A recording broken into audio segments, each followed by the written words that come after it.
Assalamualaikum warahmatullahi wabarakatuh. Netizen yang budiman dimanapun Anda berada, apa kabar Anda semua?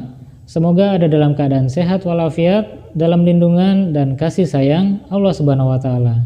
Amin.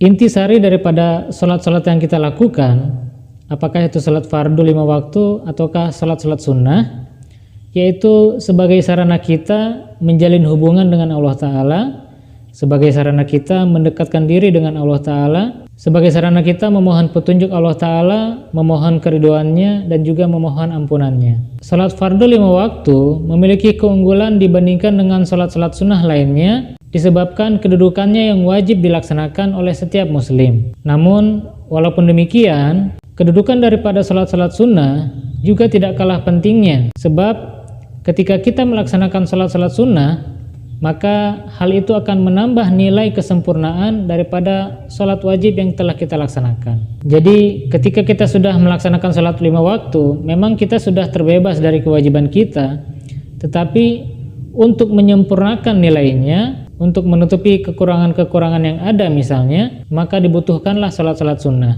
Misalnya saya ibaratkan, sholat fardu itu adalah makanan pokok, sedangkan sholat-sholat sunnah adalah lauk pauknya ataupun makanan pendampingnya. Jika kita ingin makan yang enak dan bergizi, tentu saja kita tidak hanya memakan makanan pokoknya saja, atau misalnya kita makan nasi saja.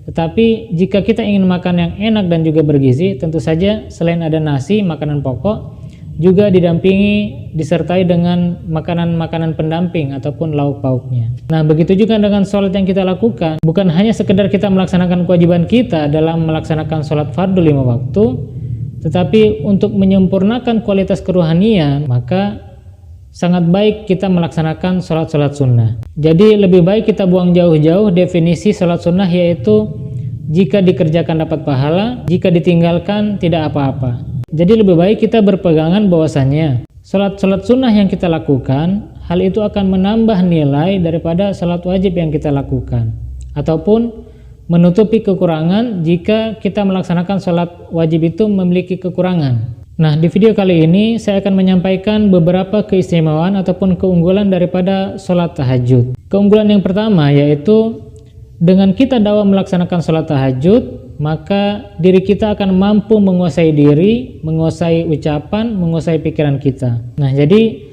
dalam kehidupan kita sangat penting kita dapat menguasai diri, menguasai pikiran dan juga menguasai lisan ataupun ucapan kita. Contohnya, ketika kita harus bersikap sabar, kita bersikap sabar. Ketika kita harus bersikap tegas, kita pun bersikap tegas. Dan ketika kita menyampaikan isi hati dan pikiran kita, hal itu dapat dipahami oleh orang lain dan juga tidak menyinggung perasaan orang lain. Nah, bagi seorang mukmin yang dakwam melaksanakan sholat tahajud, maka faedahnya adalah ia dapat menguasai diri, menguasai pikiran dan juga menguasai lisan ataupun ucapannya.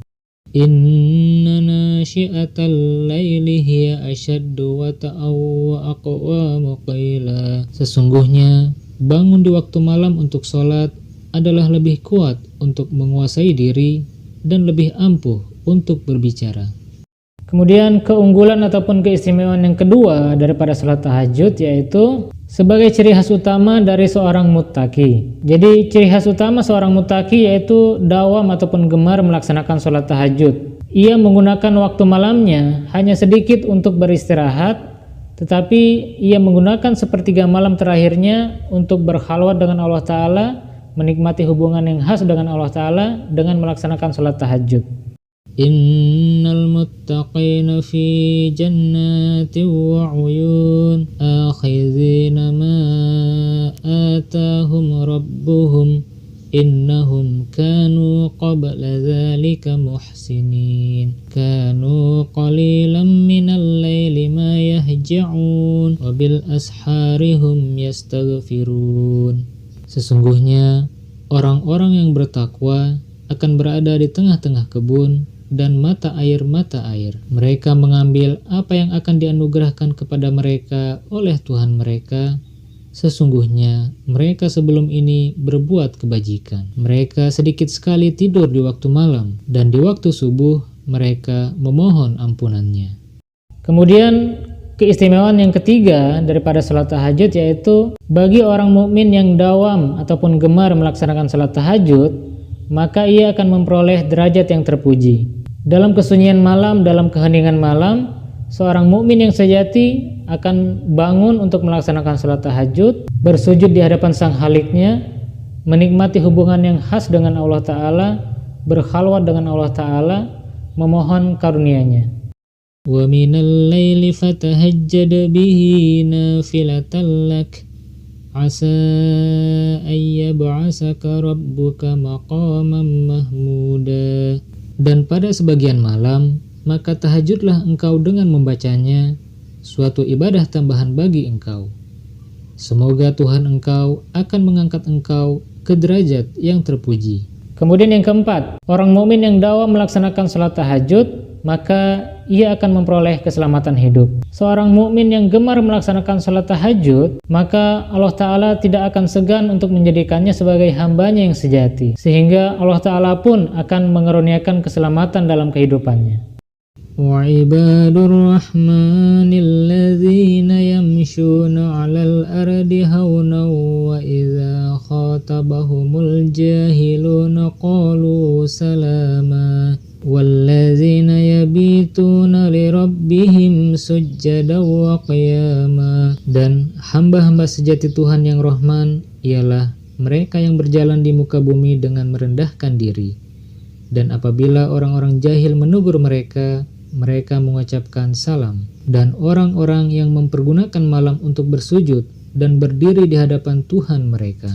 Kemudian yang kelima, keunggulan daripada salat tahajud yaitu orang mukmin yang gemar melaksanakan salat tahajud, selain akan memperoleh peningkatan kualitas kerohanian, ia pun akan memperoleh peningkatan kualitas kesehatan jasmani. Jadi salah satu cara agar kita meraih kesehatan jasmani yaitu dengan cara dawam ataupun gemar melaksanakan salat tahajud.